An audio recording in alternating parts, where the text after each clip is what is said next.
आइए प्रियो, हम आज शाम खुदा के वचन में चलेंगे। आज का वचन जो खुदा बाप ने मेरे हृदय में रखा पाया जाता है लूका रचित सुसमाचार उसका 24 अध्याय और उसके 13 से और 35 पद के बीच में। जब आप इस वचन को पढ़ेंगे तो आपको एक बात समझ में आएगी प्रियो। इस वचन की भूमिका को मैं आपके बीच में रखता हूं। आपको पता चलेगा कि यीशु मसीह तीसरे दिन मुर्दों में से जी उठे हैं और उनकी कब्र पर कुछ स्त्रियां जाती हैं और जब वो उसे नहीं पाती, स्वर्गदूत उनसे बात करता है और बताता है कि वो जी उठा है, वो यहाँ नहीं है।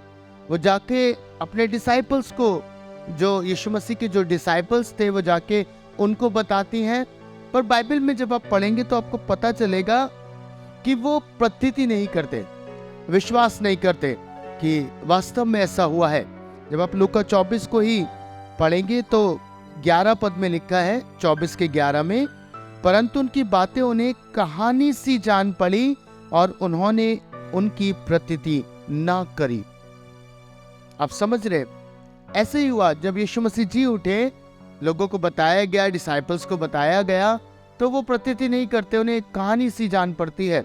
अब जब आप 13 पद से आगे पढ़ेंगे तो वहां पे 2 जन का जिक्र पाया जाता है जो एमाउस नामक एक गांव को जा रहे थे, मार्ग में थे, जो यरूशलेम से कोई 7 मील की दूरी पर था। उस गांव में ये लोग जा रहे थे और बाइबल में ऐसा लिखा है कि जब वो चर्चा कर रहे थे, बातचीत कर रहे थे, तो यीशु मसीह आप उनके पास आकर उनके संग हो लिए। यीशु मसीह जो जी उठे थे उनके साथ हो लिए और उनके साथ चलने लगे और पूछने लगे, उनसे बातचीत करते हैं और कहते हैं क्या बातें हैं जो तुम करते हो। तो वो कहते हैं क्या तू अकेला परदेसी है जो इन बातों को नहीं जानता। वो सारी बातें बताते हैं जो उन दिनों में घटी, उस समय में घटी। और यीशु मसीह उनसे एक बात कहते हैं। 25 पद को मैं आपके लिए पढ़ रहा हूं, लिखा है, तब उसने उनसे कहा, हे निर्बुद्धियों और भविष्यवक्ताओं की सब बातों पर विश्वास करने में मंदमतियों, क्या अवश्य ना था कि मसीह ये दुख उठाकर अपनी महिमा में प्रवेश करे। तब उसने मूसा से और सब भविष्यवक्ताओं से आरंभ करके सारे पवित्र शास्त्र में से अपने विषय में लिखी बातों का अर्थ उन्हें समझा दिया। यीशु मसीह ने सारे भविष्यवक्ताओं से आरंभ करके, मूसा से आरंभ करके सारी बातें उन्हें बता दी कि मसीह को दुख उठाना जरूरी था और वो मारा जाता, वो तीसरे दिन जी उठता। सारी बातें उनको बता दी गई। पर बाइबल में लिखा है कि अब यीशु मसीह जब वो उस गांव में पहुंचे तो यीशु उनसे आगे निकल जाना चाहते थे, पर उन्होंने उससे विनती करी और यीशु ठहर गए। यीशु उस स्थान पर रुक गए, कुछ समय के लिए ठहर गए। और बाइबल में लिखा है 30 पद में, जब वह उनके साथ भोजन करने बैठा तो उसने रोटी लेकर धन्यवाद किया और उसे तोड़कर उनको देने लगा। तब उनकी आंखें खुल गई और उन्होंने उसे पहचान लिया और वह उनकी आंखों से छिप गया। हालेलुया। आपको एक बात बताऊं, यीशु मसीह इन व्यक्तियों पर, इन जनों पर रिवील किस समय हुए। उनसे बातें कर ली, सब कुछ कर लिया, सब कुछ बता दिया, तब भी वो यीशु को नहीं पहचाने। पर किस घड़ी यीशु मसीह उन पर रिवील हुए, बाइबल बताती है जब वो भोजन कर रहे थे और यीशु मसीह ने रोटी को तोड़ा। ये बहुत इंपॉर्टेंट है और आज मेरा वचन इसी पर बेस्ड है। बहुत उत्तम बात है। जब यीशु ने रोटी को तोड़ा तब परमेश्वर के कलाम में लिखा है 31 पद में, उनकी आंखें खुल गईं और उन्होंने उसे पहचान लिया। हालेलुया। किस समय यीशु को पहचान पाए? जब यीशु ने रोटी तोड़ी और उनके साथ भोजन कर रहा था, उनको दी होगी और ये पहचान गए कि ये यीशु नासरी है।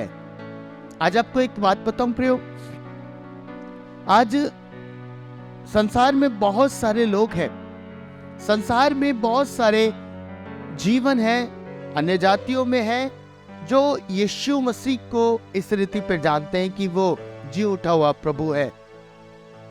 वो उसके पुनरुत्थान को जानते हैं, वो जानते हैं हाँ यीशु मसीह जी उठा था तीसरे दिन, वो जानते हैं सारी बातें, पर पता है आपको यीशु उन पे प्रकट नहीं है, रिवील नहीं है। क्यों? आज आपको बताऊंगा, है ना। सब जानते हैं पर उन पे यीशु मसीह रिवील नहीं है कि वास्तव में यीशु कौन है। लिखा है ना वचन में, जब यीशु मसीह जी उठे तो लोगों को ये बातें कहानी सी जान पड़ रही थी, प्रेरितों को ये बातें कहानी सी जान पड़ रही थी, वो प्रतीति नहीं कर रहे थे। आज अन्य जातियों को भी ये बातें पता है, पर क्या है, वो एक कहानी के समान है ना, एक कहानी के समान उन्हें पता है, क्योंकि वो वास्तव में यीशु को नहीं जानते। मैं आपको बताऊं, यीशु मसीह इन पे प्रकट तब हुए जब इन्होंने उस रोटी को तोड़ते हुए यीशु को देखा। एक संगति, एक फेलोशिप, हालेलुया, एक कम्युनियन। आपको मालूम है, जब आप परमेश्वर के साथ बैठते हैं, यीशु के वचन की रोटी को आप तोड़ते हैं, वचन पर मनन करते हैं, तब आप यीशु को देख पाते हैं। हालेलुया, तब यीशु आप पर रिवील हो जाते हैं। आज सबको पता है, आपको मालूम है रिजरेक्शन क्या है? रिजरेक्शन कोई डॉक्ट्रिन नहीं है, कोई थियोलॉजी नहीं है। रिजरेक्शन एक पर्सन है, वो एक पर्सन है जिसे हम यीशु मसीह के नाम से जानते हैं, जिसे हम जानते हैं कि वो यीशु मसीह है। जब मार्था यीशु से बात कर रही थी तो यीशु ने क्या कहा? यूहन्ना 11 और उसके 25 में यीशु मसीह ने कहा कि मैं ही पुनरुत्थान और जीवन हूं। हालेलुया। रिजरेक्शन एक पर्सन है, वो यीशु मसीह है, और ये पर्सन आप पर रिवील तब होगा जब आप परमेश्वर के कलाम के साथ संगति करेंगे। हालेलुया। मैं क्यों कह रहा हूं आपको मालूम है? इसलिए क्योंकि खुदा का वचन ही स्वयं परमेश्वर है। यूहन्ना 1:1 में क्या लिखा है? आदि में वचन था, वचन परमेश्वर के साथ था और वचन ही परमेश्वर था। हालेलुया। जब आप इस वचन पर मनन करते, जब आप इस वचन पर ध्यान लगाते, इस पे मेडिटेट करते हैं, तब यीशु मसीह आप पर रिवील होता है। जी उठा प्रभु आप पर प्रकट होता है। सबको पता है जी उठा परमेश्वर है, पर आपके साथ बात क्यों नहीं कर रहा? आपके साथ संगति क्यों नहीं कर रहा? हम सवाल करते हैं ना, यीशु मसीह जीवित है तो हमारे साथ बातचीत करे। वो बात करता है, वो बोलता है, वो दिखता भी है, पर पता है कैसे? जब आप परमेश्वर के वचन के साथ संगति करते हैं, तब आपकी आईज खुल जाती है उसे देखने के लिए। हालेलुया। ये दोनों जन जो एमाउस के मार्ग से जा रहे थे, ये सारी बातों को समझ रहे थे, यीशु इनके साथ था, पर पता है इनकी आंखें बंद थी। लेकिन जैसे ही रोटी तोड़कर यीशु ने दी तो ये पहचान गए। अब बाइबल में जगह जगह आप देखिएगा, यीशु ने जब भी रोटी उठाई उसे तोड़ा है और तोड़कर बांटा। इसका मतलब है कि परमेश्वर चाहते हैं हम, परमेश्वर जो एक रोटी है, यीशु ने कहा मैं जीवन की रोटी हूं। हमें इस वचन को, उसने कहा इस वचन के विषय में, यीशु मसीह कहते हैं इस वचन को हमें तोड़ना है, अर्थात हमें इस पे मनन करना है, इस पे ध्यान केंद्रित करना है, इस पे मेडिटेट करना है। हालेलुया। कई लोग कहते हैं ना हमें समझ में नहीं आता, हमें वचन समझ में नहीं आता। एक भाई ने मुझसे प्रश्न पूछा था कुछ समय पहले कि भैया कलाम मुझे समझ में नहीं आता, मुझे वचन की बातें समझ नहीं आती, कैसे करूं? मैंने कहा मनन करो। उसने कहा कैसे? मैंने कहा गाय को देखा है, गाय बन जाओ। गाय क्या करती है? खाती है, पहले अंदर डालती है और फिर वापस निकाल के जुगाली करती है। हालेलुया। मैंने उसको कहा गाय बन जाओ। जब आप गाय बन जाओगे तब आपको समझ में आएगा कि हाँ कैसे। जब वचन आप पढ़ो, उसे भीतर लो, फिर उसे बाहर निकालो, फिर उसे मनन करो, उस पर ध्यान लगाओ, उस पर अपना मन लगाओ। और जितना अधिक आप वचन के साथ फेलोशिप करते हैं, जितना अधिक आप वचन के साथ रहते हैं, उतना अधिक आप परमेश्वर को जान पाते हैं, उतना अधिक यीशु मसीह आप पर रिवील होता चला जाता है। हालेलुया। आपको मालूम है पुराने नियम में जब आप पढ़ेंगे तो परमेश्वर ने मूसा को एक आज्ञा दी, निर्गमन, और उसके निर्गमन उसके 16 अध्याय उसके 32 से 35 पद में परमेश्वर ने मूसा को एक आज्ञा दी थी। आपको मालूम है, जब इजरायली लोग जंगल में थे तो स्वर्ग से मन्ना गिरता था, मन्ना गिरा करता था आसमान से, वो मन्ना नीचे गिरता था। और इस मन्ने को ऐसी विधि नहीं थी कि ये जाते थे और उठाते थे और खा लेते थे, नहीं। बाइबल में जब आप पढ़ेंगे मन्ना के विषय में तो वहां पे लिखा है कि उन्हें उठाना पड़ता था, वो लेके जाते थे, उसे कूटते थे, ओखली में कूटते थे, तसले में पकाते थे और फिर उसे खाते थे। और जितनी चीज परमेश्वर ने कही थी, जितनी आज्ञा परमेश्वर ने दी थी, उन्हें उतना ही लेना होता था। ये रेडीमेड पैकेट नहीं थे जो ऊपर से गिरे, हेलीकॉप्टर से गिरे, नीचे उठाया और खा लिया, ऐसा नहीं था, है ना। परमेश्वर कुछ मैसेज आपको बताना चाहते हैं। ये पुराने नियम में भी था। मन्ना की विधि यही थी कि उसे उठाना था, उसे पकाना था, उसे खाना था, उसे ओखली में कूटना था। मतलब समझ रहे, परमेश्वर कह रहे हैं वचन की भी यही तरीका है। आपको वचन को उठाना है, उसे खाना है। कैसे? पहले उसे मेडिटेट करना, उसे चबाना, उसे पीसना ओखली में, है ना। आप में से होकर वचन जाना चाहिए। जितना अधिक आप में से वचन होकर जाएगा उतना अधिक आप समझ पाएंगे। प्रियो, समझ रहे, परमेश्वर ने मूसा को आज्ञा दी इस मन्ने के विषय में, जो मन्ना स्वर्ग से गिरता था। परमेश्वर ने एक आज्ञा दी और आज्ञा ये थी 16 अध्याय उसके 32 से 35 पद में कि मूसा से कहा गया कि इसमें से ओपेर भर, ये जो मन्ना था इसमें से ओपेर भर लेकर क्या करना? प्रिजर्व करना है, रख लेना है, ताकि ये तुम्हारी पीढ़ियों में बताया जाए कि परमेश्वर ने जब हम जंगल में थे हमें क्या खिलाया था। उन्होंने प्रिजर्व किया। परमेश्वर ने मूसा को आज्ञा दी और उन्होंने उस मन्ना को ओपेर भर लेकर प्रिजर्व कर दिया। आपको मालूम है, जब स्वर्ग से जब मन्ना गिरता था और लोग बटोर लेते थे, अधिक बटोर लेते थे, सब सड़ जाता था, गल जाता था। लेकिन जब परमेश्वर ने उस ओपेर भर को रखने के लिए कहा, उसे प्रिजर्व करने के लिए कहा, तो पता है सड़ा नहीं। उसने कहा पीढ़ियों तक ये रखा रहेगा। मालूम है किस कारण से? परमेश्वर कुछ बात कन्वे करना चाह रहे थे, एक मैसेज था जो परमेश्वर देना चाह रहे थे, और वो मैसेज मैं आपको देता हूं।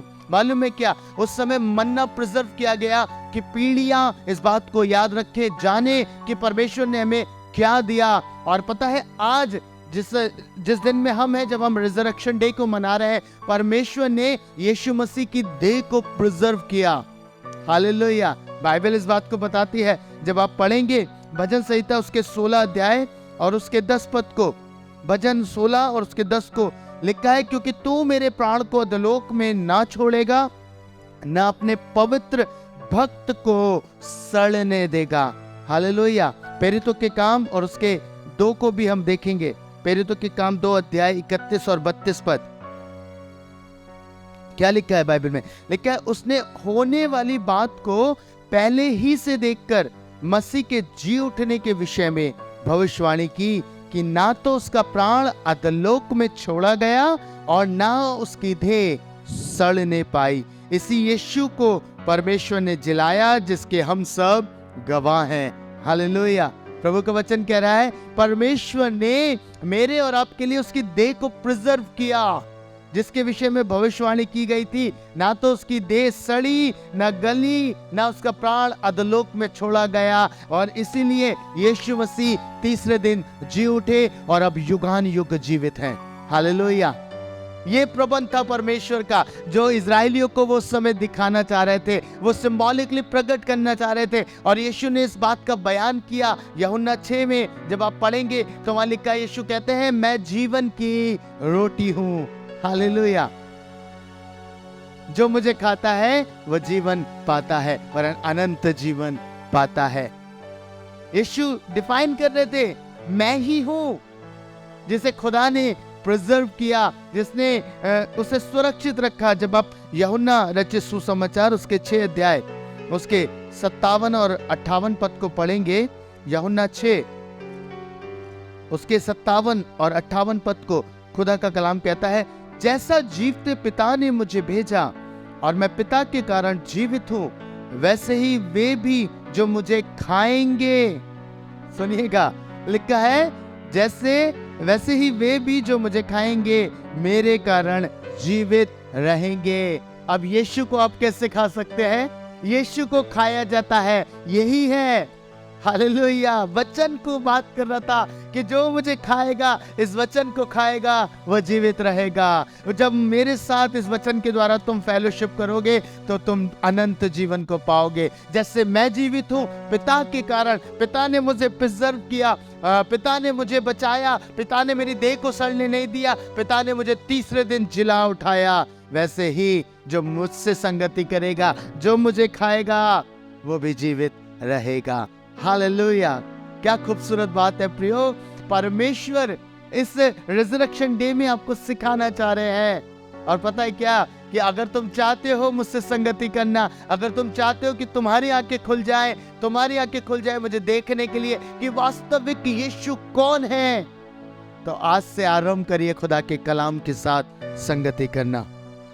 आरंभ करिए खुदा के वचनों के साथ संगति करना। Hallelujah, hallelujah. इसलिए खुदा ने कहा, परमेश्वर के वचन में लिखा है, जब आप इसी को 6 अध्याय के 51 पद को पढ़ेंगे, लिखा जीवन की रोटी जो स्वर्ग से उतरी मैं हूं। प्रभु कह रहे हैं वो रोटी मैं हूं। और जब आप इस रोटी के साथ संगति करते हैं, जब आप यीशु के साथ संगति करते हैं, इस वचन के साथ संगति करते हैं, आपकी आंखें खुलने लगती हैं। आप जानने लगते हैं कि यीशु ने मेरे लिए क्या किया, यीशु क्यों इस संसार में आए, यीशु मसीह क्यों इस संसार में रहे। यीशु ने आपके लिए आपको दाम देकर छुड़ा लिया। हालेलुया। और वो तीसरे दिन मृतकों में से जी उठे। परमेश्वर ने, प्रभु यीशु मसीह ने एक बात और कही, यूहन्ना 5 और उसके 39 में लिखा है, तुम पवित्र शास्त्रों में ढूंढते हो क्योंकि समझते हो कि उसमें अनंत जीवन तुम्हें मिलता है, और ये वही है जो मेरी गवाही देता है। हालेलुया। प्रभु कह रहे तुम ढूंढते हो, देखो इसमें मेरे बारे में लिखा है। जब तुम इसे पढ़ोगे, जब तुम इसके साथ फेलोशिप करोगे, इसे खाओगे, तो तुम जीवित रहोगे, तुम्हें अनंत जीवन मिलेगा। हालेलुया। समझ रहे हैं कितना महान परमेश्वर है प्रियो। ये योजना थी प्रभु की। प्रभु ने आपके लिए यीशु मसीह को घात होने के लिए सौंप दिया। वो मारे गए, वो गाड़े गए और तीसरे दिन जी उठे, केवल आपके लिए, कि आपकी पीढ़ियां इस बात को याद रखे, आपकी पीढ़ियों पे आशीष खुल जाए। जो लिखा ना मन्ना में कि तुम्हारी पीढ़ियां जाने, परमेश्वर ने कहा यीशु के जी उठने की बात तुम्हारी पीढ़ियां जाने कि मैंने उसे मृतकों में से जिलाया और वो अब युगान युग जीवित है। और जब तुम उस पर विश्वास करोगे, जब तुम उसके साथ संगति करोगे, तो तुम्हें जीवन मिलेगा। और ये साधारण नहीं होगा, ये अनंत जीवन होगा। हालेलुया।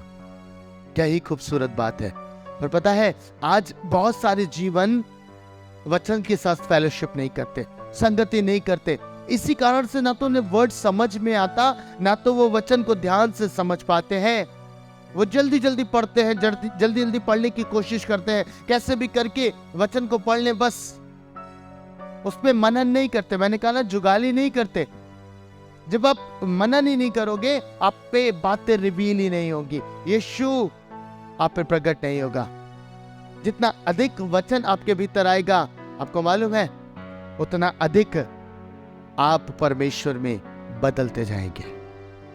जब हम इस वचन को अंदर लेते हैं, है ना, ये एक दूध की तरह है। अपने बच्चे को देखा है, जब बच्चा छोटा होता है उसे दूध दिया जाता है। दूध क्या करता है? उसकी ग्रोथ को लेके आता है, उसकी ग्रोथ को लेके आता है। आपको मालूम है, जब आप वचन लेते हैं तो आपके भीतर क्या होता है?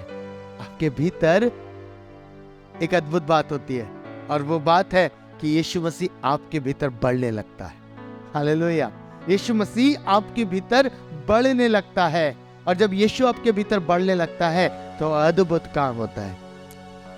परमेश्वर अद्भुत चीजें आपकी लाइफ में करना आरंभ करता है। जितना अधिक वो आपके भीतर बढ़ेगा, मालूम है संसार में उतना अधिक लोग यीशु को देख पाएंगे।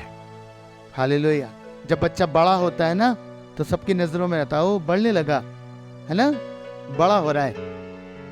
मेरे बेटे को कोई देखते हैं, वो अब तो बहुत बड़ा हो गया, काफी बड़ा हो गया अब, है ना, अच्छा हो रहा है, ऐसे बोलते हैं। जब यीशु आपके अंदर दिखाई देगा ना, आपकी बातों में दिखाई देगा, जब ये वचन आपके भीतर जाएगा तो यीशु बढ़ेगा, और जब यीशु बढ़ेगा तो वो लोगों को दिखाई देगा। Hallelujah, hallelujah. तब लोग जान पाएंगे कि यीशु कौन है, यीशु कैसा है। आपको मालूम है, एक बात आपको बताता हूँ। एक बार एक नई शादी होती है एक जोड़े की, उसमें जो वाइफ थी वो थोड़ी सी इलिटरेट थी, पढ़ी लिखी ज़्यादा नहीं थी, कम पढ़ी लिखी थी। और वो लोग जाते हैं, दोनों हस्बैंड वाइफ जाते हैं और एक एग्जीबिशन में जाकर वो खूब एंजॉय करते हैं। और जब ये जो लड़की थी ये देखती है, बहुत झूलों को देखती है जिसमें खूब लाइटिंग हो रखी है, बहुत अच्छे से झूले कैसे इधर उधर जा रहे हैं, वो बहुत आनंद लेती है, लाइट से बहुत खुश होती है, वाह कितनी अच्छी डेकोरेशन है, सब कुछ देखती है। और ये दोनों हस्बैंड वाइफ कुछ समय के बाद घर लौटते हैं। अब जो हस्बैंड है वो वाइफ से पूछता है, कहता है तुम्हें मजा आया, तुमने एंजॉय किया? उसने कहा हाँ मैंने बहुत एंजॉय किया, सब कुछ बहुत अच्छा था, है ना, झूले बहुत अच्छे थे, लाइटिंग बहुत अच्छी थी, पर एक बात ने मुझे बड़ा परेशान किया। बोले क्या? वो जो पीछे कोई मशीन खड़ी थी ना जिसमें बड़ी तेज आवाज आ रही थी। उसने कहा पगली वो जनरेटर था जिससे सारी ये लाइटिंग जो तू देख रही थी, सारी लाइटिंग उसी के द्वारा आ रही थी, है ना। आप समझ रहे हैं मैं आपको क्या बता रहा हूं? आपका जनरेटर ये है, आपका जनरेटर जो सब कुछ आपके अंदर से पैदा करता है, जो आपको ताकतवर बनाता है, जो आपको खूबसूरत बनाता है, जो आपके जीवन को कंट्रोल करता है, वो ये है।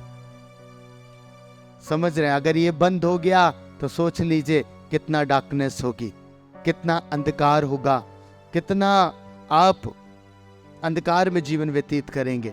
इसलिए खुदा आज शाम आपको सिखाना चाहते हैं, परमेश्वर आपको बताना चाहते हैं कि वचन के साथ फेलोशिप करो, तब आप उस रियल जीसस को अपनी लाइफ में देखने पाएंगे, है ना। वरना आप किस्से कहानियों में ही जीते रहेंगे, आप प्रतीति नहीं करेंगे, आप जानेंगे नहीं यीशु को जब तक आप इस कलाम के भीतर से गुजरेंगे नहीं, जब तक आप इस वचन के भीतर से गुजरेंगे नहीं। लेकिन जब आप इस वचन के भीतर से गुजरेंगे, परमेश्वर के वचन को अपने भीतर रखेंगे, मेडिटेट करेंगे, तब यीशु आप पे रिवील हो जाएंगे।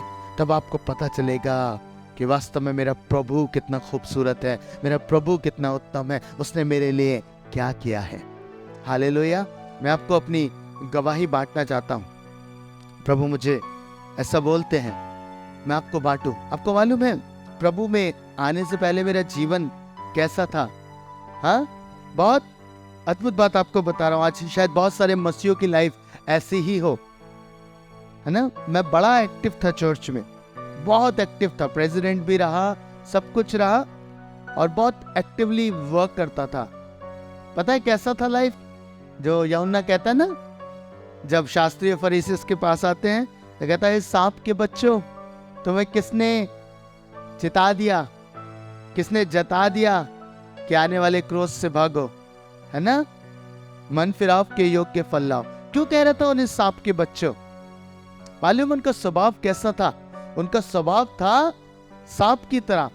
सांप, मैंने एक बार पहले भी बोला ना, जब बाहर चलता है तो ऐसे ऐसे ऐसे ऐसे चलता है, पर जैसे बिल में घुसता है तो बिल्कुल सीधा चला जाता है, बिल्कुल सीधा, स्ट्रेट। पता है मेरा जीवन भी ऐसा ही था, है ना।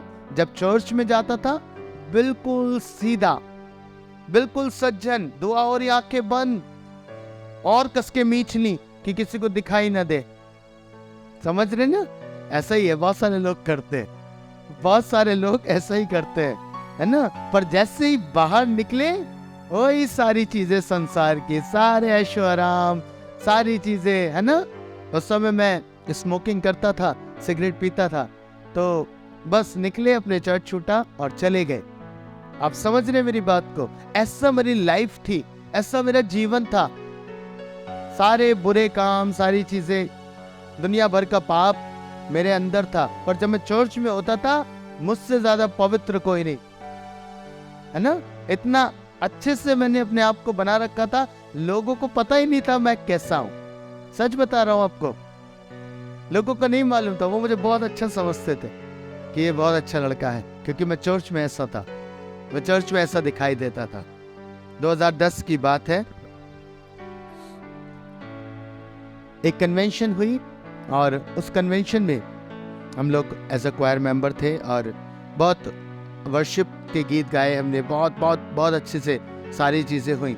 पर जैसे वर्ड शुरू हुआ मैं निकल गया था, कहीं चला गया, लौट के आया वही अपनी लाइफ, लौट के वापस आया। कन्वेंशन ऑलमोस्ट खत्म हो रही थी, ऑल्टर कॉल चल रहा होगा, तो जैसे मैं एंटर कर रहा था वहाँ पे एक भाई ने मुझे बोला आपका नाम लिया गया है। उन्होंने कहा पास्टर जी ने कि अभिषेक को प्रभु उपयोग करेंगे। अब मैंने कहा अभिषेक तो यहाँ बहुत सारे हैं, हो सकता है किसी और का नाम होगा। मैं नहीं गया, आगे बढ़ा थोड़ा सा, फिर किसी ने मुझसे कहा मुझे लगता है कि आपकी बुलाहट है, आपको जाना चाहिए। आपको मालूम है जैसे ही मैंने ये वर्ड सुना मेरा मन टूटने लगा, मेरा मन एकदम से टूट गया। मेरे को लगा कि पता नहीं क्या हो रहा है ये मेरे साथ ये क्या होने लगा। मेरे अंदर से बेचैनी से आने लगी, ऑटोमेटिकली मेरा मन टूटने लगा।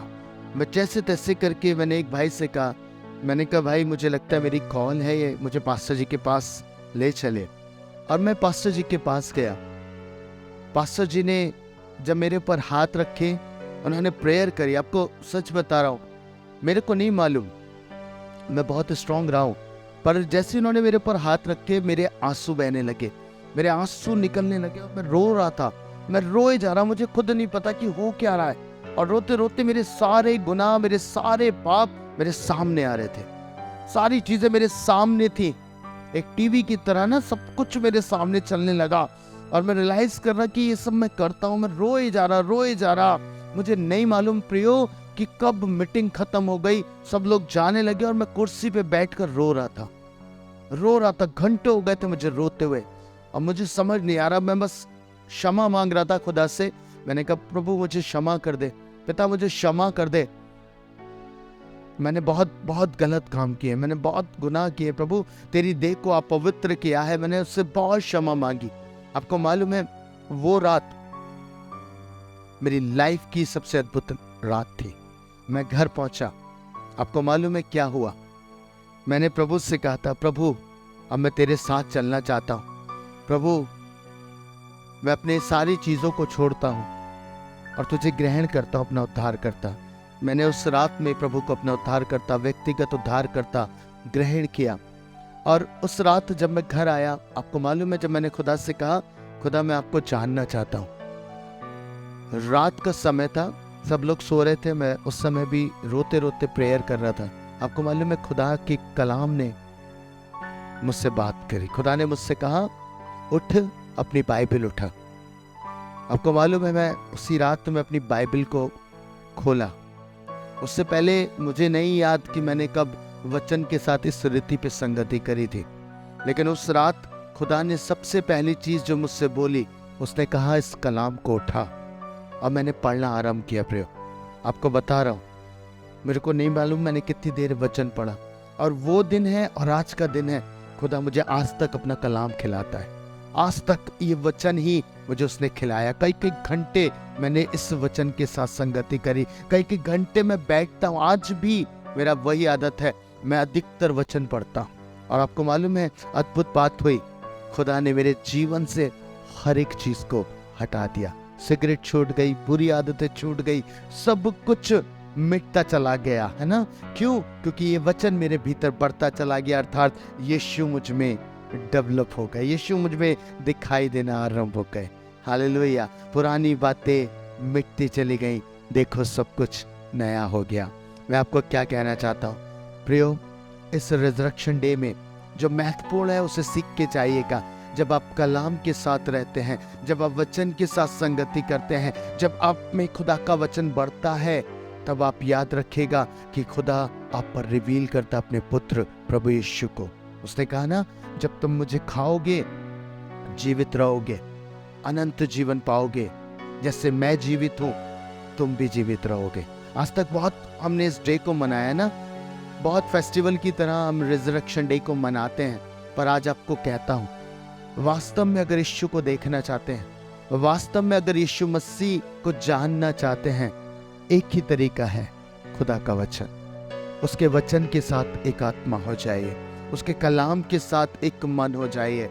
जब आप इस वचन के साथ संगति सहभागिता करेंगे ना, मैं आपको बता नहीं सकता कि आप जानेंगे, आप अपने सर को पकड़ के बैठेंगे, खुदा मैंने इतने सालों से सिर्फ यही जाना था कि यीशु जी उठा, यीशु जी उठा, यीशु जी उठा। लेकिन जब आप इस कलाम के साथ संगति करेंगे, आपको पता चलेगा कि यीशु मेरे लिए जी उठा, यीशु मेरे लिए जीवित है, यीशु मुझ में जीवित है। हालेलुया। मैं आपको बताना चाहता हूं, आपके भीतर यीशु जी उठेगा, आपके भीतर यीशु जीवित हो जाएगा। और ये तभी होगा जब आप वचन के साथ सहभागिता करेंगे। Hallelujah, hallelujah. इसे फेस्टिवल की तरीके से मत मनाइएगा, इसके साथ संगति करिए। खुदा चाहता है कि आप उसके वचन के साथ बने रहें। प्रभु आज शाम आप सबको बहुत अनुग्रह दे, बहुत आशीष दे, आपको संभाल के रखे, आपको सुरक्षित रखे। और ये रिजरेक्शन डे आप सबके लिए बहुतायत का, बरकत का वाइस बन जाए। आइए प्रिय हम प्रार्थना करें। परमेश्वर पिता, मैं आपका धन्यवाद करता हूं, धन्यवाद करता हूं कि आपने प्रभु हमें यह अनुग्रह दिया, ये मौका दिया कि प्रभु हम इस दिन में आ सके, हम याद कर सके खुदा बाप कि आपने अपने पुत्र प्रभु यीशु मसीह को इस संसार में हमारे लिए भेजा। वो हमारे लिए मारे गए, हमारे लिए गाड़े गए, हमारे लिए सारी दुख तकलीफ सहकर प्रभु वो इस संसार में रहे और तीसरे दिन जी उठे। प्रभु आज हम याद करते हैं आपके जी उठने को प्रभु, लेकिन चाहते हैं कि ये मात्र एक कहानी और किस्से के रूप में ना हो, वरन प्रभु हम वास्तविक यीशु मसीह को जान पाए। प्रभु इस रिजरेक्शन डे में परमेश्वर विनती करता कि हर एक के हृदय में प्रभु इस बात का बोझ दे कि वो तुझे जानने की भूख और प्यास रखे, वो तुझे खोजने की भूख और प्यास रखे। हाँ परमेश्वर, इम्माउस के मार्ग में जब प्रभु वो दो जन बातें कर रहे थे, जब प्रभु वचन की चर्चाएं कर रहे थे, जब यीशु ने रोटी उनको दी, उनकी आंखें खुल गईं। आज विनती करता खुदा बाप, इनकी आंखें खुल जाए, ये आपको देखने पाए, ये आपके साथ संगति करने पाए। प्रभु जैसे आप हैं वास्तविक यीशु, ये आपको जानने पाए और इनका जीवन बदल जाए, इनकी लाइफ ट्रांसफॉर्म हो जाए। प्रभु मेरी प्रार्थना है इस वर्ष में इनके ऊपर दया कर। हाँ प्रभु, आपके साथ संगति करने पाए, आपके साथ सहभागिता करने पाए। यीशु मसीह के नाम में मांगता हूं, आमीन।